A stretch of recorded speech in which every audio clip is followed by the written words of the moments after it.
Assalamualaikum warahmatullahi wabarakatuh. Saya Nurin Firzanah Siregar dari Etika Profesi Kelas A. Ingin mempresentasikan materi yang akan saya bawa hari ini adalah kejahatan teknologi informasi, yaitu melihat perbedaan antara hacker dan cracker.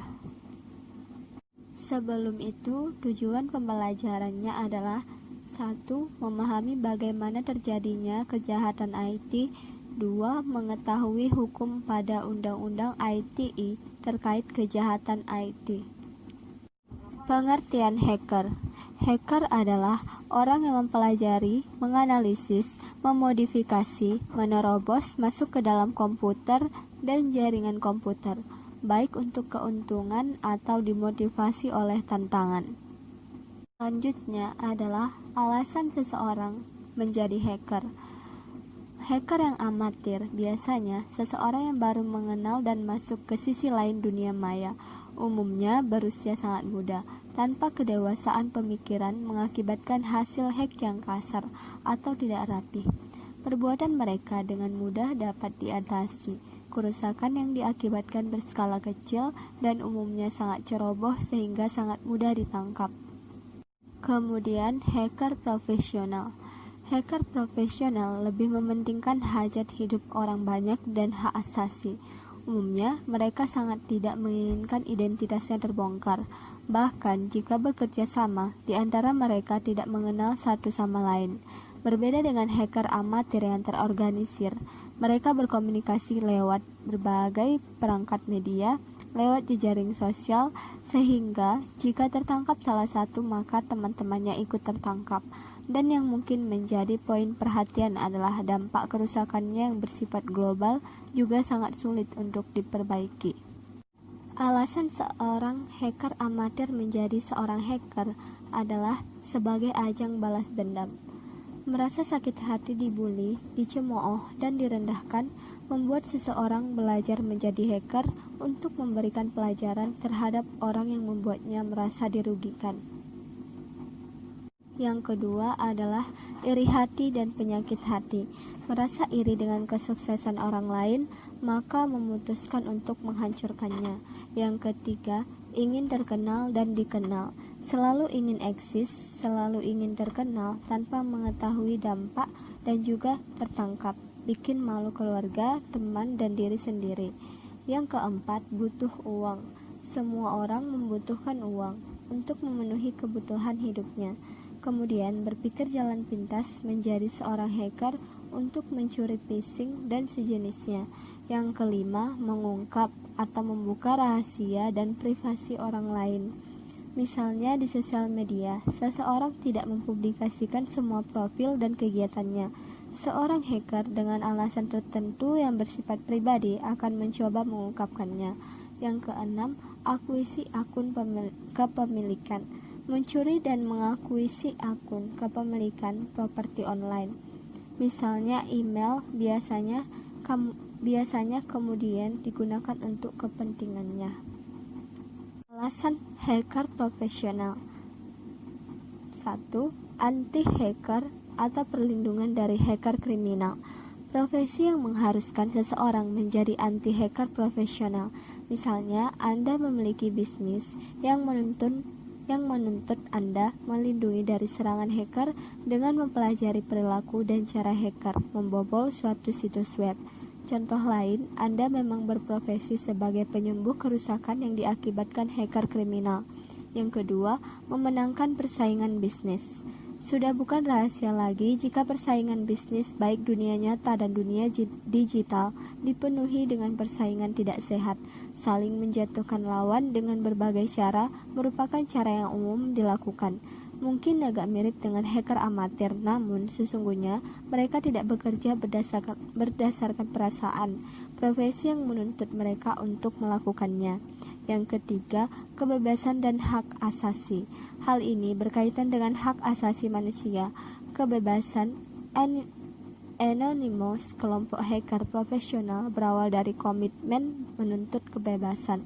Yang keempat, kepentingan negara dan spionase, sabotase. Bela negara adalah kewajiban yang sekaligus menjadi hak setiap warga negara. Jika seandainya Anda dipanggil pemerintah untuk melakukannya, maka Anda harus melakukannya. Sifat-sifat hacker mempunyai kemampuan menganalisa kelemahan suatu sistem atau situs. Sebagai contoh, jika seorang hacker mencoba menguji suatu situs, dipastikan isi situs tersebut tak akan berantakan dan mengganggu yang lain. Biasanya, hacker melaporkan kejadian ini untuk diperbaiki menjadi sempurna. Bahkan, seorang hacker akan memberikan masukan dan saran yang bisa memperbaiki kebobolan sistem yang ia masuki. Yang kedua, hacker mempunyai etika serta kreatif dalam merancang suatu program yang berguna bagi siapa saja. Yang ketiga, seorang hacker tidak pelit membagi ilmunya kepada orang-orang yang serius atas nama ilmu pengetahuan dan kebaikan. Yang keempat, seorang hacker akan selalu memperdalam ilmunya dan memperbanyak pemahaman tentang sistem operasi. Selanjutnya adalah etika hacker. Di atas segalanya, menghormati pengetahuan dan kebebasan informasi. Kedua, memberitahukan sistem administrator akan adanya pelanggaran keamanan atau lubang di keamanan yang dilihat. Ketiga, tidak mengambil keuntungan yang tidak fair dari hack. Keempat, tidak mendistribusikan dan mengumpulkan software bajakan.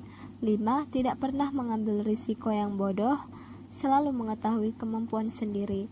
Selalu bersedia untuk secara terbuka atau bebas dan gratis memberitahukan dan mengajarkan berbagai informasi serta metode yang diperoleh. Kedelapan, tidak pernah menghack sebuah sistem untuk mencuri uang. Kesembilan, tidak pernah memberikan akses ke seseorang yang akan membuat kerusakan. Selanjutnya, tidak pernah secara sengaja menghapus dan merusak file di komputer yang dihack. Selanjutnya, menghormati mesin yang dihack dan memperlakukan mesin yang dihack seperti mesin sendiri. Kemudian, apakah perbedaan antara hacker dan cracker? Maka inilah pengertian cracker. Cracker adalah sebutan untuk mereka yang masuk ke sistem orang lain, dan cracker lebih bersifat destruktif. Biasanya di jaringan komputer, membypass password atau lisensi program komputer secara sengaja melawan keamanan komputer, mendeface atau merubah halaman muka web milik orang lain, bahkan hingga mendelete data orang lain dan mencuri data dari sistem. Sifat-sifat cracker. 1. Mampu membuat suatu program bagi kepentingan dirinya sendiri dan bersifat destruktif atau merusak dan menjadikannya suatu keuntungan. Sebagai contoh, virus, pencurian kartu kredit, pembobolan rekening bank, pencurian password email atau web server, dan sebagainya. 2. Bisa berdiri sendiri atau berkelompok dalam bertindak. 3. Mempunyai website atau channel dalam IRC yang tersembunyi. Hanya orang-orang tertentu yang bisa mengaksesnya. 4. Mempunyai IP address yang tidak bisa dilacak. Kelima, kasus yang paling sering ialah carding, yaitu pencurian kartu kredit, kemudian pembobolan situs dan mengubah segala isinya menjadi berantakan. Selanjutnya, bagaimana kejahatan pada sistem elektronik terjadi? Yaitu dengan 1. Malware, program komputer yang dirancang khusus untuk menyusup ke komputer orang lain melalui jaringan internet. Peretas memasukkannya melalui email yang disamarkan, iklan, bahkan melalui jaringan wifi gratis. Program komputer itu dikembangkan sebagai virus yang mampu mengenkripsi file untuk mengelabui pengguna komputer. Yang kedua, dengan cara menebak password. Meretas akun dengan menebak password bisa dilakukan jika satu password yang sama digunakan pada berbagai akun, sehingga jika ada satu akun yang bocor passwordnya, peretas bisa masuk ke berbagai akun lainnya. Yang ketiga, phishing. Phishing adalah teknik penipuan dengan memancing korban agar memasukkan data pribadi mereka termasuk akun dan kata kunci akun mereka di situs palsu. Peretas akan mengirimkan tautan yang terhubung dengan laman yang mirip dengan akun yang akan diretas, misalnya Gmail atau Instagram. Begitu pengguna memasukkan nama pengguna atau email dan password, disitulah peretas akan menyimpan semua informasi pengguna. Yang keempat, carding. Carding adalah berbelanja menggunakan nomor dan identitas kartu kredit orang lain yang diperoleh secara ilegal, biasanya dengan mencuri data di internet. Sebutan pelakunya adalah carder. Sebutan lain untuk kejahatan jenis ini adalah cyber fraud alias penipuan di dunia maya. Dengan cara ini, kamu dapat berbelanja barang di online shop secara gratis, tapi bisa saja dilaporkan oleh pemilik kartu kredit dan akan dipenjara. Contoh kasus dan undang-undang yang terkait. Pada tahun 1982 telah terjadi penggelapan uang di bank melalui komputer, sebagaimana diberitakan tentang 2 orang mahasiswa yang membobol uang dari sebuah bank swasta di Jakarta sebanyak Rp372.100.000 dengan menggunakan sarana komputer. Perkembangan lebih lanjut dari teknologi komputer adalah berupa komputer network yang kemudian melahirkan suatu ruang komunikasi dan informasi global yang dikenal dengan internet. Pada kasus tersebut, kasus ini modusnya adalah murni kriminal. Kejahatan jenis ini biasanya menggunakan internet hanya sebagai sarana kejahatan.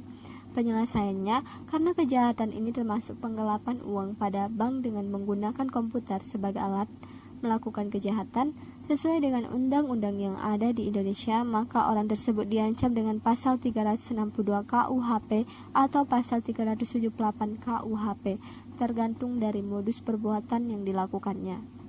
Nah, jika pada Undang-Undang ITE, mereka akan terkena pasal 27 Undang-Undang ITE tahun 2008 yang berbunyi, setiap orang dengan sengaja dan tanpa hak mendistribusikan dan atau mentransmisikan dan atau membuat dapat diaksesnya informasi elektronik dan atau dokumen elektronik yang memiliki muatan yang melanggar kesusilaan.